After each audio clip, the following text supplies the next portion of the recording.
A viagem de Jesus ao inferno, os 3 dias de escuridão.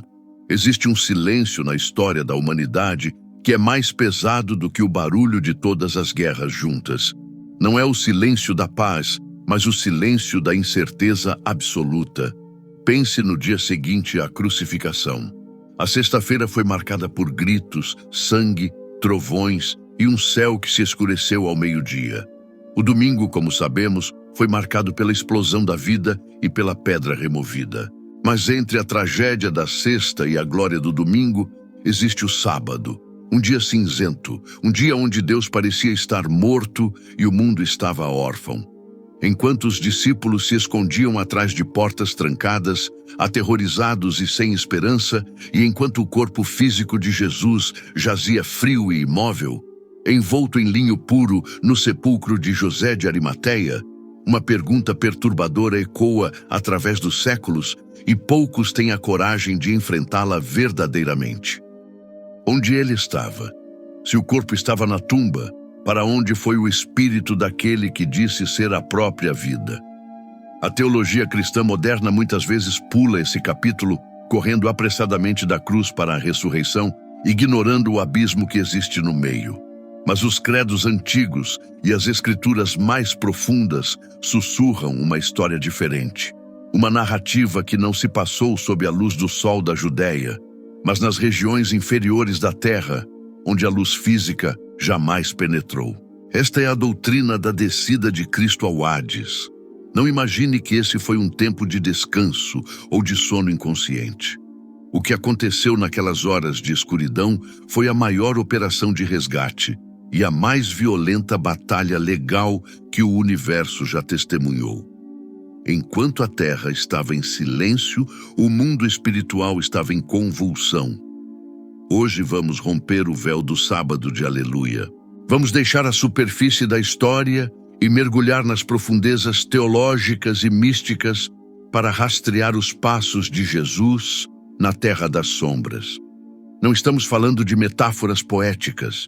Estamos falando de uma viagem real a um lugar real.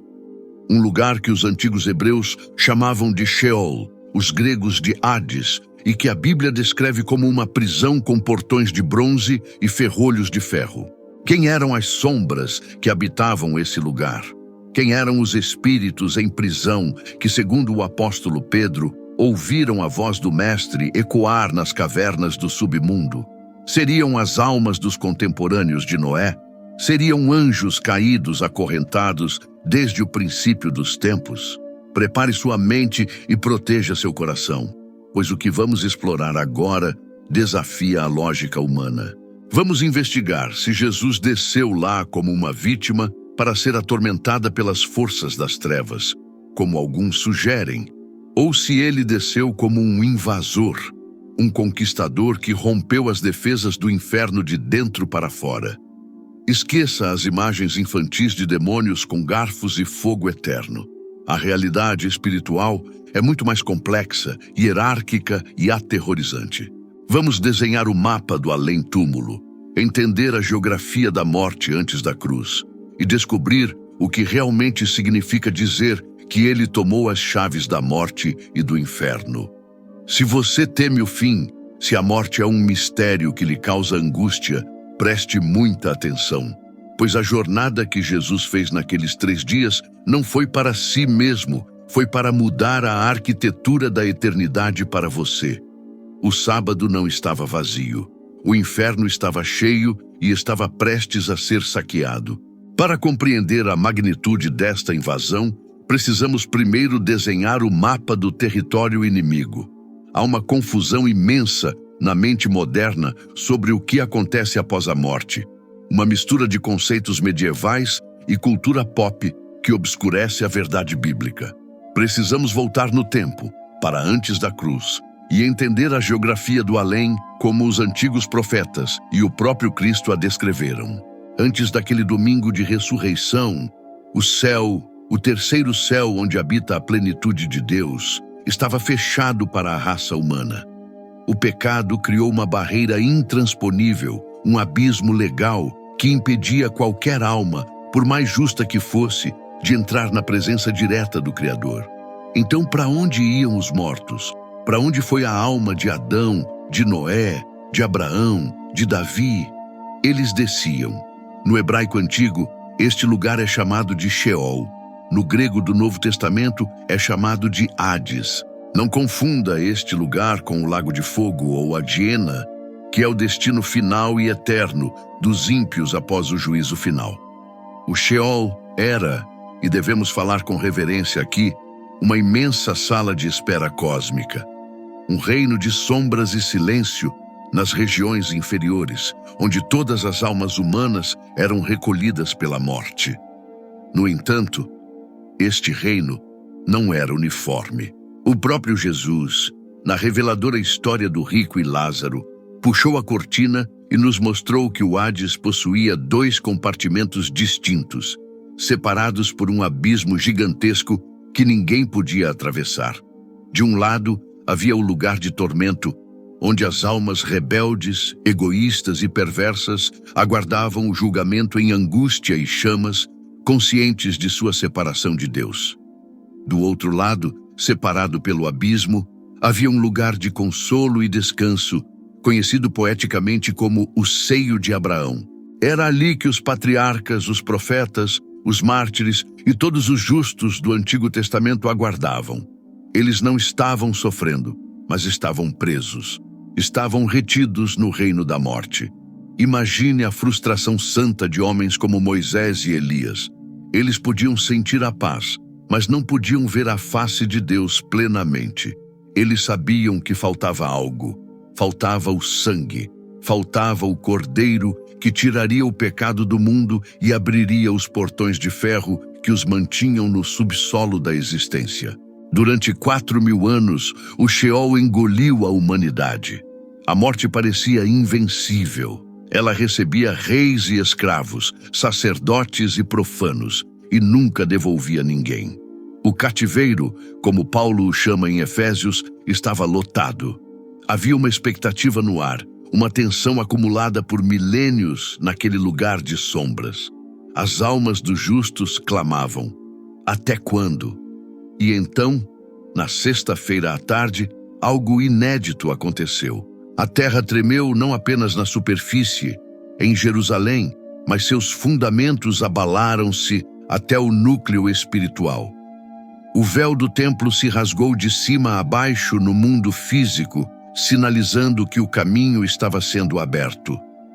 E no mundo espiritual, uma nova sombra se aproximou dos portões da morte, mas diferentemente de todas as outras bilhões de sombras que chegaram ali tremendo de medo e carregadas de culpa, esta alma chegou sem pecado. Ela chegou não como uma prisioneira trazida à força, mas como alguém que se entrega voluntariamente para implodir o sistema por dentro. Jesus não subiu ao Pai naquele momento. Ele desceu. Aqui chegamos a um dos pontos mais críticos e mal compreendidos desta jornada oculta. Há uma visão distorcida, propagada por certas linhas de pensamento modernas, que sugere que Jesus desceu ao inferno para continuar sofrendo.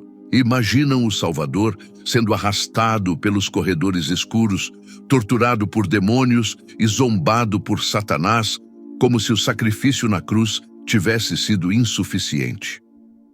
Rejeite essa imagem com veemência, pois ela não encontra respaldo na verdade das Escrituras. Quando Jesus gritou: "Está consumado", no alto do Gólgota, a obra de expiação pelo pecado estava completa. O sangue havia sido vertido. A dívida estava paga.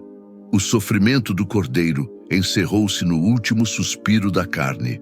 A descida ao abismo não foi a continuação da humilhação, foi o início da exaltação.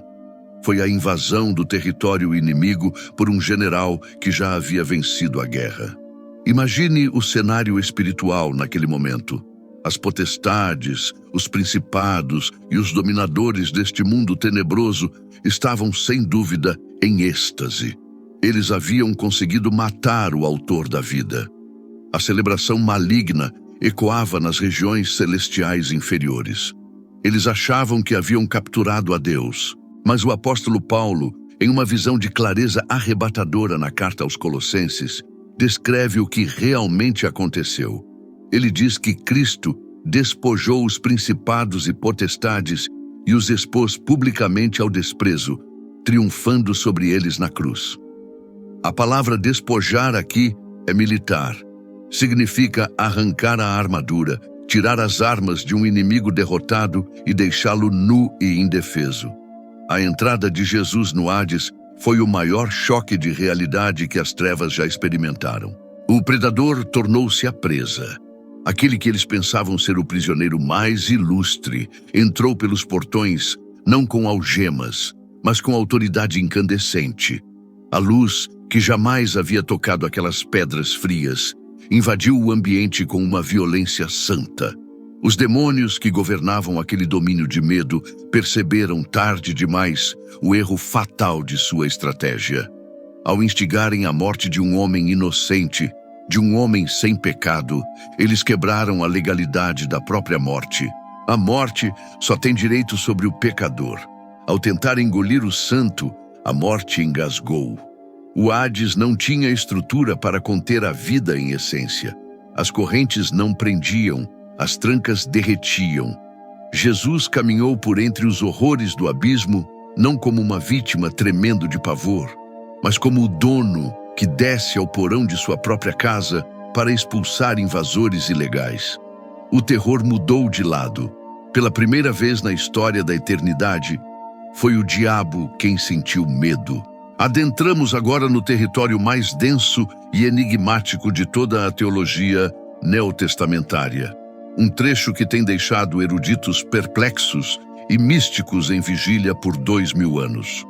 O apóstolo Pedro, em sua primeira carta, lança uma luz fugaz sobre um evento específico dessa descida ao afirmar que Cristo, no Espírito, foi e pregou aos espíritos em prisão, os quais noutro tempo foram rebeldes, quando a longanimidade de Deus esperava nos dias de Noé.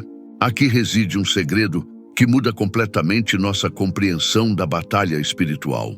Quem são esses espíritos em prisão? Uma leitura superficial poderia sugerir que são apenas as almas dos humanos pecadores que morreram no dilúvio. Mas a palavra usada para espíritos no grego, pneuma, quando usada no plural, e nesse contexto de rebelião cósmica, frequentemente aponta para seres angelicais, para entidades não humanas. Conecte os pontos com a segunda carta de Pedro e com a carta de Judas, e uma imagem aterrorizante emerge do abismo. As Escrituras falam de anjos que não guardaram seu principado, mas deixaram sua própria habitação e foram reservados na escuridão e em prisões eternas até o juízo daquele grande dia. Estamos falando dos vigilantes de Gênesis 6, os seres que transgrediram as leis da natureza, misturaram-se com as filhas dos homens e geraram uma raça híbrida de gigantes, os Nefilim, corrompendo a genética da criação e precipitando o dilúvio como uma medida de saneamento divino. Esses arquitetos do caos não estavam soltos perambulando pela terra como os demônios comuns. Eles eram perigosos demais. Eles foram encarcerados no nível mais profundo e escuro do submundo, um lugar que a Bíblia chama especificamente de Tártaro. Jesus desceu até lá. Ele não parou nos níveis superiores do Sheol. A luz do mundo desceu até a solitária de segurança máxima do universo. E o texto diz que ele pregou a eles. A palavra grega aqui não é euagelizo, pregar boas novas para a salvação, mas querisso, que significa proclamar como um arauto, emitir um decreto oficial. Jesus não foi lá oferecer arrependimento a anjos caídos, pois para eles não há redenção. Ele foi lá para fazer uma proclamação de vitória. Imagine a cena cósmica. O Filho de Deus, encarnado como o homem, o segundo Adão, desce diante daquelas entidades antigas que tentaram destruir a humanidade e corromper a semente da mulher para impedir que o Messias nascesse. Ele fica diante deles, nas profundezas do Tártaro, e declara: O plano de vocês falhou. A semente da mulher esmagou a cabeça da serpente. Eu morri, mas estou vivo. E a humanidade que vocês tentaram destruir agora tem um caminho de volta para o Pai. Foi o momento da humilhação final do mal.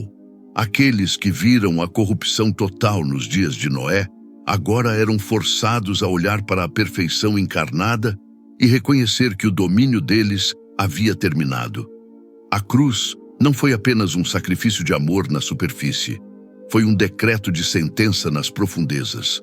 O universo inteiro, desde as alturas celestiais até o porão mais imundo do inferno, teve que dobrar os joelhos e confessar que Ele é o Senhor. Mas a missão não estava completa com a condenação dos perversos. Ela exigia a libertação dos justos. Deixando as regiões de trevas profundas, a luz do mundo se volta para o grande abismo que separava o inferno do seio de Abraão. Do outro lado da fenda intransponível, milhões de almas aguardavam em uma expectativa agonizante. Imagine a cena: Adão e Eva, curvados pelo peso de milênios de espera, ansiando ver o rosto daquele que repararia o erro do Éden. O rei Davi, que profetizou em vida que Deus não deixaria a sua alma no Sheol, nem permitiria que o seu santo visse corrupção. Isaías, Jeremias, Daniel e João Batista, o precursor que talvez estivesse na linha de frente sussurrando aos antigos patriarcas: preparem-se, eu vi o Cordeiro de Deus na terra, e ele está vindo nos buscar. E então a luz rompe a escuridão. Jesus atravessa o abismo que nenhum homem jamais pôde cruzar. Os portões de bronze e os ferrolhos de ferro que mantinham os santos do Antigo Testamento confinados, não em tormento, mas em uma prisão de espera, são estilhaçados pelo leão da tribo de Judá. Este evento é conhecido na teologia antiga como o Harrowing of Hell, o saque do inferno. O apóstolo Paulo descreve isso em Efésios de forma magistral. Subindo ao alto, levou cativo o cativeiro e deu dons aos homens. O que isso significa? Significa que Jesus esvaziou o seio de Abraão. Ele pegou aqueles que eram prisioneiros da morte, ainda que justos, e os transformou em troféus de sua graça. Há uma imagem poderosa na iconografia bizantina chamada Anastasis, que retrata Cristo pisoteando os portões do Hades e segurando Adão e Eva não pelas mãos, mas pelos pulsos. O simbolismo é devastadoramente belo. Eles não têm força para se segurar em Deus. É Deus quem os segura com força inquebrável para arrancá-los da cova. Naquele momento, a geografia espiritual do universo foi alterada para sempre. O paraíso, que até então ficava nas partes inferiores da terra, mudou de endereço. Ele foi transferido para o terceiro céu, para a presença imediata do Pai. O ladrão na cruz recebeu a promessa: hoje estarás comigo no paraíso.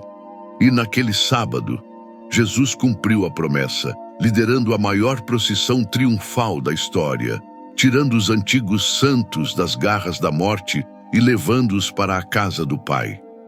O cativeiro foi levado cativo. O Sheol dos justos ficou vazio.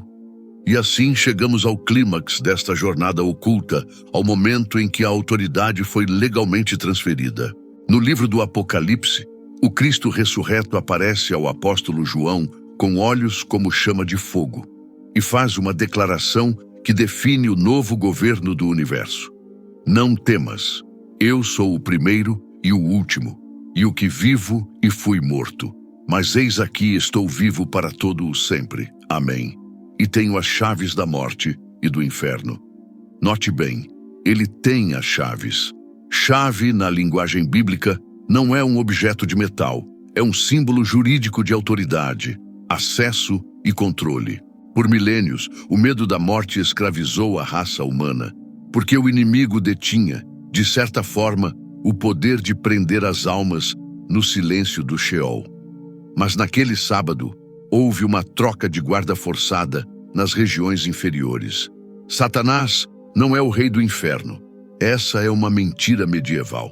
Ele não está lá de tridente espetando as pessoas. Ele é um usurpador que foi derrotado em seu próprio suposto território. Ele não tem mais a chave. Ele não decide mais quem entra e quem sai.